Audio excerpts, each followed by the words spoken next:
I paused for a couple seconds and simply spoke. Base, this is XDS. Come in.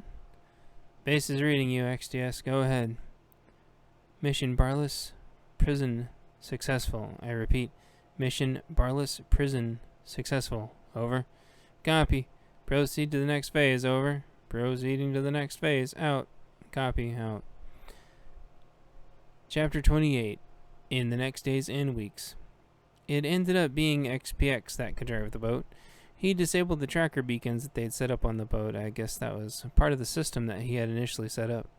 The fire team was coming from the south, as it turns out, to respond to the local emergency broadcast. Protocol was that they would stop at the island first, with hopefully no idea we took the boat, since the feeds and everything would be destroyed, and the smoke would cover us from the sea or sky, so we ended up getting away clean. The boat had the coordinates and maps where the families were being held, since it also dropped off supplies to them, so we coordinated with all the teams we had available to us to rescue the families. It was the largest coordinated effort we'd ever done. I'm happy to say that we rescued all the families and got them back to our redoubts where they could start new and sustainable lives. X9X got tons of new computer equipment courtesy of the prison to play with. We also learned the locations of all the other black sites that were doing the other sister experiments. I wouldn't need to infiltrate the rest. We could simply disable the power to all of them, save the families, etc. He went up to join the IT group at one of the sites none of us knew the location of. He said he knew some people there. A black band playing thumping electronic music came and picked him up, and he disappeared after that. I still get random text messages from him sometimes, which is weird because my phone is in airplane mode and shouldn't be getting any messages. As we're going after the big boss, he went into hiding. Something about one of our covert teams turning his office building into a crater after hours in the middle of a heavy guarded enemy city-state. Made it look like an accident, of course. We strategically coincided it with the public release of what he'd been doing with plenty of evidence. He turned up dead later under mysterious circumstances. We couldn't help but feeling like it had been someone tying up a loose end. Once we were positive every one of his operations was done and everyone was saved, we burned all the research they'd done. The doctors were happy to go back to being normal doctors. Several stayed to help with the trauma and help the victims to recover from the horrible experiments. XXL got reunited with his team. They were all safe and very happy to see him. I got to meet his team and they were very thankful. I got to meet his lady friend and she promised to take good care of him this time, and I reassured her that there shouldn't be any more squads coming to take people hostages for horrible experiments. She said she would hold me to that, and I said that was just fine. She then drug him off to a tiny house they had at their base, and I didn't see him again. XPX decided to keep the modified Navy patrol vessel we'd captured and started a new maritime group to try to take back the waters. A quick response team from nearby quickly set volunteers to assist. There was Navy, Marines, and even Coast Guard that volunteered when they heard there was an ocean mission. XPX knew where a few of the fuel depots were and some other important areas. They had to move really fast. There were more high-value looking areas listed on the maps in the ship that he also wasn't familiar with. With the volunteer team, they struck back at the top priority targets before the other side really had time to register what was going on. They were able to strike a few of the targets before the others figured out what was going on. And then security got heightened at the remaining ports, and he had to hold back. This was possibly mostly due to since the other side had been getting lazy for so long. These lightning attacks were able to raid several important infrastructures and resources needed for naval logistics. XPX eventually took the fleet north instead of trying to hold a spot so deep in contested waters. We had pointed him north as we already had a maritime location there that was relatively secure. These ships would help round out their oceanic security plan. Also, there was no way the enemy would go up there looking for him. If they tried, we had assets in place that would wear them down significantly through attrition. The volunteers that were going with him knew how to get there okay. So it wasn't too long before our side had a couple of ships and enough fuel to be a decent defensive force on the ocean. I imagine that when XPX is whooshing around the ocean, that Esther's up in the sky looking down on him no matter where he goes. Always proud of her great daddy. Epilogue. Home stronghold 2 years after the collapse. Autumn. With everyone as safe and sound as possible and adjusting to their new respective normals, I laid in my real bed again. I had checked the cat food and water, and someone thankfully had been keeping up on it for me like they said they would. I was so thankful to be back in my zone with my team and the people we swore to protect. My AR next to me with all the furniture exactly how I liked it, and a fully loaded, full-size mag smacked into the mag wall, propped against my bedpost like the good little freedom buddy that it was. No anguish screaming echoing in the hallways, simply lying there thinking about how appreciative I was of everything I had.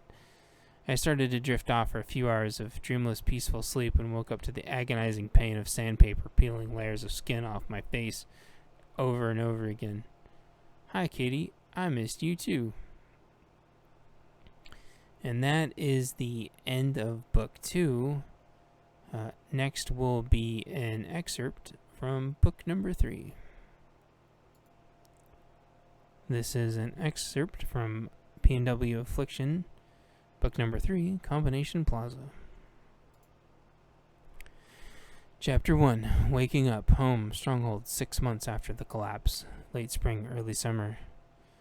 There I was, snuggled up to my bed, my AR next to me with all the furniture just how I liked it, a fully loaded, full-size mag smacked into the mag wall, propped up against my bedpost like the good little freedom buddy it was, and that it was.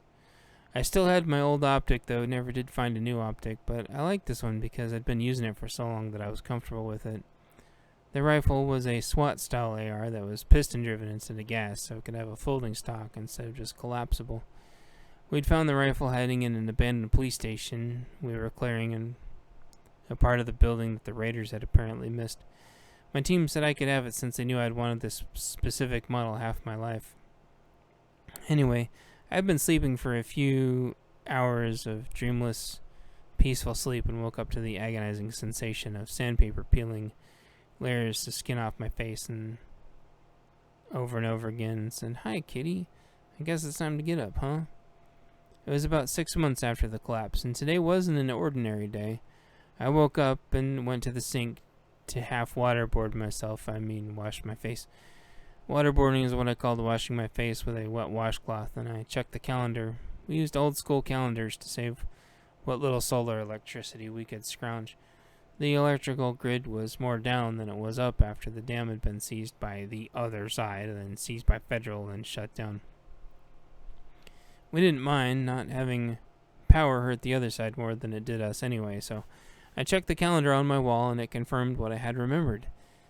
In the date and square, it said today was the day to do a welfare check on Combination Plaza. I checked my cat guard's food and water and topped both off, then I gave the cat a pat on the head and continued gearing up. We all used cats here for pest control. We couldn't afford losing any food, gear, or supplies to rodent damage, so cats were highly regarded. Getting ready to go for the day consisted of putting on thick but comfortable hiking boots and black-gray digital camo cargo pants with knee pad inserts that had protected my sensitive knees. Also, I had a matching long-sleeve shirt made from breathable but comfortable material that I could wear for days without feeling gross. With that, there was also a matching hat with our zone's patch on the front and our group's name on the back, and so I put that on. I put my gun belt on, which looked like a heavy strap with an over-engineered buckle, nothing fancy, and then it was time to put on my IWB, or inside-the-waistband gear. First, I snapped on my holster for my backup sidearm, which went on my right side. It was a paddle-style holster that form-fit to my side perfectly. A friend of mine on the farm had helped me remold the Kydex, so there was room at the end of it for my momentary on-off flashlight, which was more or less permanently mounted to the accessory rail. My holster was designed so I could be active without it moving around, and it would still be comfortable all day. On the other side, I clipped on my concealed fixed-blade holster with its blade securely snapped inside. It was a short triangular blade with a handle at an odd 45-degree angle. This helped for both concealability and comfort. The blade stayed there just in case I needed to help me clear my drawing arm if someone thought they were being smart by holding me down and blocking my draw. Worst case scenario, if I couldn't get to my gun to clear it, the knife was perfect for going to the carotid artery, as unfortunate as that was to think about, but this was the way things were now, and even though I had some of these tools before the collapse and even carried them, I knew the chances I would have to use them were small. Since the event at the recycling plant, there had been many battles. With each one, there were more lessons and more upgrades in gear, mindset, and training. So, for example, the single stack I used to carry with my lovely grenade grips, which was a 7+1, still with an extra extended 9-round mag within arm's reach, was now a backup that still stayed concealed, but was used as a last resort. I could also use it to arm a second person if I needed. It had saved my life many times, so it definitely wasn't going anywhere. With both my knife and paddle holster clipped inside the waistband, how they were supposed to be, I cinched up the belt as tight as it would go. It would pretty much stay that way all day now with no problems, no matter how much I moved around. I could get it tighter if I needed to, but it would never get looser, which was great. I had a plate carrier tactical vest combo that held 6 30-round mags, a standard size for AR mags, so I put that on over my shirt. I put my shoulder holster and an attached mag pouch on, which carried a full-size double-stacked 9mm with a 320 model number on the side. It had a round capacity of 17+1, which was a big upgrade, but had been crucial since the initial collapse happened. My carrier also had mag pouches on the side for extra pistol mags. I could carry a lot of ammo now, and comfortably. I bumped up to a double stack partially due to the increasing threat quantity, but also because I simply finally got my hands on one. Pre-collapse, I'd waited too long, being without money, and eventually the double stacks were all bought up by other people, so it took a long time to find this one, and now me and my 320 were inseparable. My friends had got it for me as a surprise, and so I was thankful.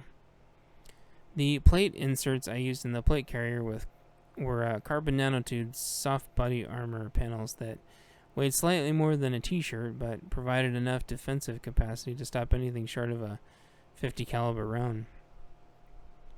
The ceramic plates I had in the carrier got passed on to the next person so they could be armored. That's how we did things around here. Traditional rounds like jacketed rounds and hollow points couldn't penetrate this armor at all, keeping in mind that all rifle rounds could typically defeat regular body armor due to the speed and overall pointiness.